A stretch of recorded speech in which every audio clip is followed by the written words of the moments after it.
आज के प्रसंग में हम भक्ति और मुक्ति दोनों से संबंधित कथा वार्ता इस मंच के माध्यम से श्रवण करेंगे, क्योंकि एक बालक का, इसी गांव का बालक था, उसकी दुर्घटना में मृत्यु हुई, तो कम से कम उसे मुक्ति तो मिल ही जाए,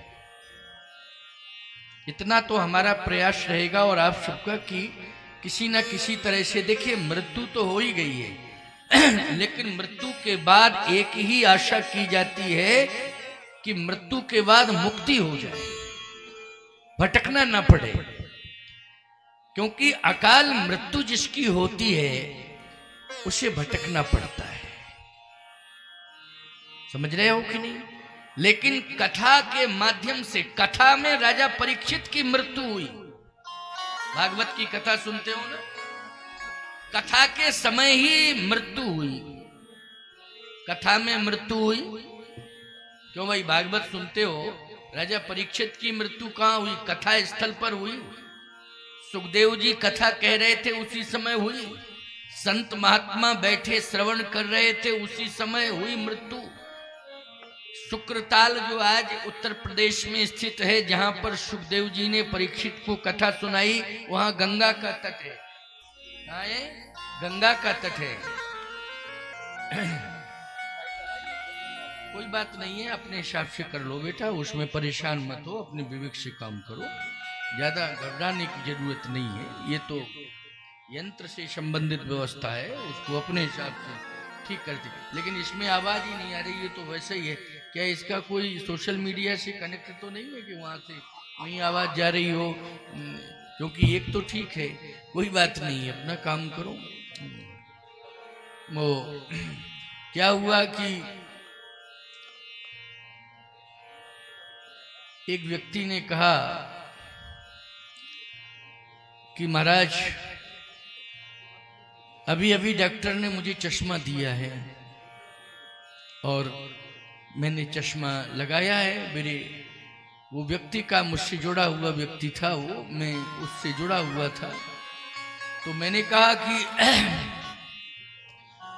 जरा लेंस, बोले लेंस बहुत अच्छे पड़े हैं। तो मैंने कहा दोनों ही लेंस अच्छे हैं। अब मैंने लगाया उसको, तो मैंने कहा एक लेंस सही है, एक लेंस ठीक नहीं है, दूसरा वाला। क्यों? बोले महाराज कैसे? कहे महाराज एक लेंस तो ठीक है। मैंने कहा उसका एक लेंस मुझे ठीक लग रहा है, दूसरा नहीं समझ में आ रहा है। डॉक्टर ने ठग लिया या बनाने वाले, चश्मा बनाने वाले ने ठग लिया। बोले महाराज आपको कैसा लग रहा है? मैंने कहा मुझे तो ये लग रहा है कि एक लेंस तो सही, उसने दूसरा लेंस बिल्कुल बेकार डाला है।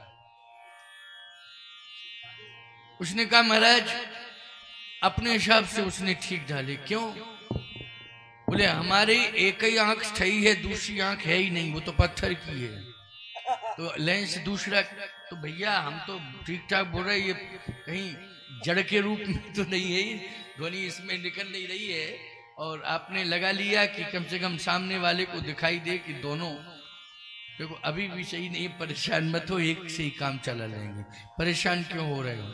मैं अपना काम चला लूंगा, तुम परेशान मत हो बच्चा। क्योंकि मैं नहीं चाहता हूं कि जो मैं भुगत रहा हूं तुम भी वो भुगतो, ये कोई भुगत नहीं। तुम आराम से कथा श्रवण करो, आनंद लो। आइए सुनिए जरा। मुक्ति मैं कहना ये चाहता हूं कि दृश्य क्या है? गंगा का तट है। वृक्ष क्या है? बोले बट वृक्ष है। व्यासपीठ पर कौन बैठे हैं? बोले भगवान बैठे हैं, स्वयं साक्षात सुखदेव जी। ये सुखदेव जी कौन है? सुखदेव जी भगवान ही है।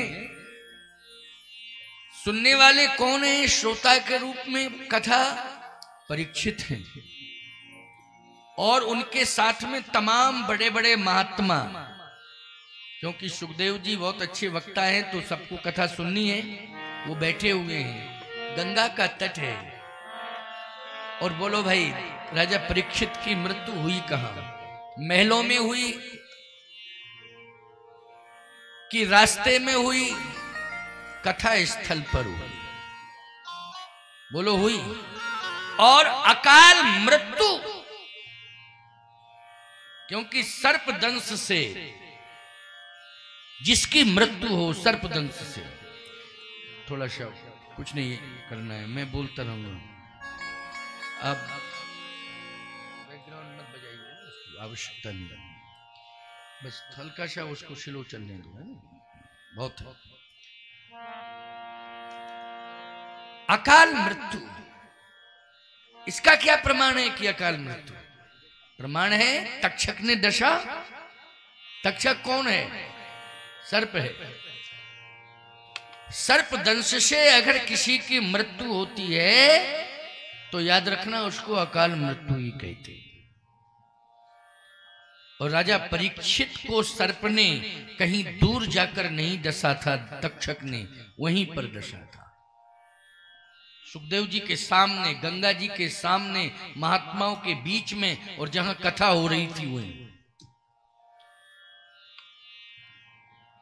जिसकी सर्पदंश से या एक्सीडेंट या आदि आदि व्यवधानों से शरीर क्षतिग्रस्त होता है या मृत्यु को प्राप्त होता है, याद रखना उनको मुक्ति नहीं मिलती। राजा परीक्षित को मुक्ति मिली। क्यों मिली? इसलिए कि वो कथा सुन रहे थे, इसलिए मुक्ति मिल गई।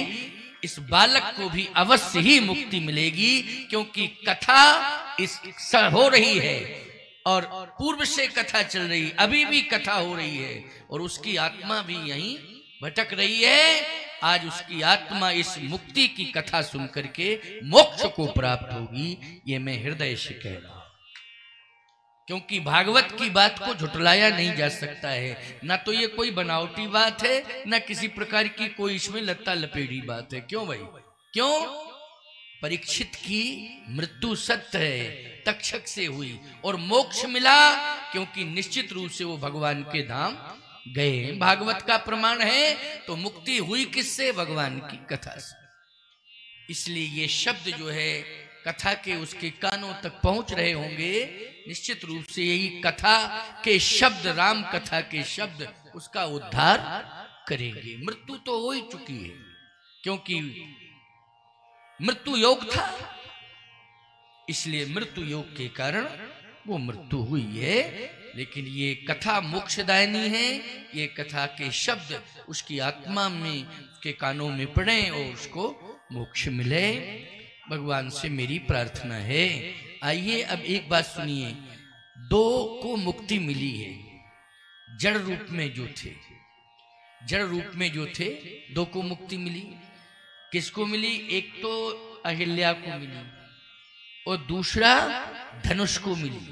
प्रसंग भी कुछ इसी क्रम का है, थोड़ा सा मैं उसको परिवर्तित करके आज व्याख्यायित कर रहा हूं, ठीक है ना?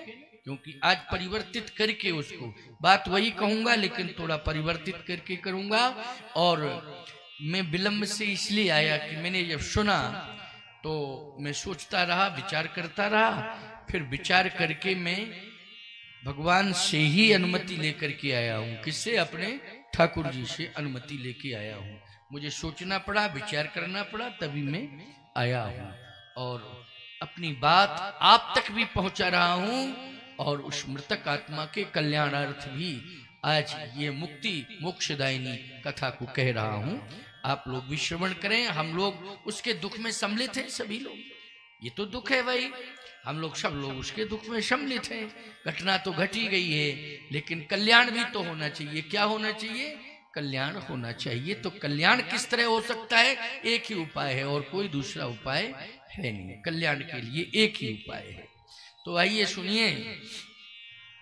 मुक्ति जड़ के रूप में दो हैं। एक तो जड़ के रूप में अहिल्या है, क्योंकि वो पत्थर की है। श्राप के कारण, गौतम ऋषि के श्राप के कारण अहिल्या क्या बन गई? पत्थर बन गई।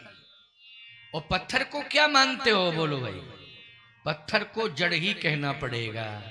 कहना पड़ेगा कि नहीं? अच्छा बोलो, धनुष हड्डियों से बना हुआ था। बोलो, बना था ना हड्डियों से। दधीच की हड्डियों से क्या बना था? धनुष बना था। अच्छा ईमानदारी से बताओ, हड्डियों को क्या कहोगे? जड़ ही तो कहोगे, हैं? हड्डियों को तो जड़ कहा जाता है। अस्थियों का धनुष है, वो भी जड़ है। अहिल्या पत्थर की है, क्योंकि दधीच की अस्थियों का वो धनुष है। इसलिए अब वो चैतन्य नहीं है। क्या है? दधीच की हड्डियों से बना हुआ धनुष जड़ है। और अहिल्या, बोले अहिल्या गौतम ऋषि की पत्नी है, ब्रह्मा जी की पुत्री है, लेकिन श्राप के कारण पत्थर हो गई, तो क्या माना जाएगा? जड़ माना जाएगा। दोनों ही चैतन्य रूप में थे। ये हड्डियां दधीच की हैं, तो दधीच जी क्या थे? बोलो, चैतन्य रूप में थे कि नहीं थे? मनुष्य रूप में थे कि नहीं थे? चैतन्य थे, मनुष्य थे, बोलो थे कि नहीं? अहिल्या जी चैतन्य थी, मनुष्य रूप में थी, तो ईमानदारी से बताओ, चैतन्य था दोनों का स्वरूप, लेकिन आज दोनों क्या बन गए? जड़ बन गए। धनुष भी जड़ है और पत्थर भी जड़ है, अहिल्या भी जड़ है। अब बोलो, इन दोनों को क्या चाहिए? मुक्ति चाहिए। इन दोनों को मुक्ति चाहिए। आप विचार करें, एक तथ्य की बात मैं आपको और बता दूं। क्या? ताड़का, अहिल्या और धनुष, ये सभी जो है मिथिला की सीमा में, ये बक्सर जो आता है ना, ये मिथिला राज्य से जुड़ जाता है। समझ गए हो कि नहीं?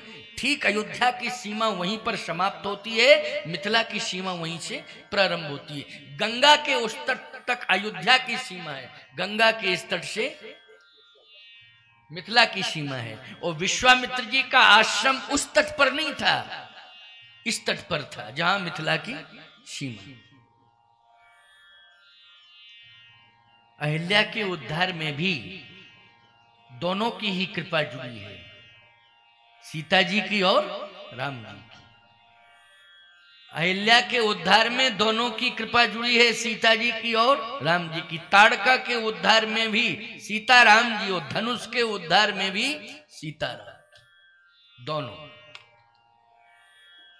क्योंकि दोनों की ही आवश्यकता है, एक से नहीं, हमें दोनों की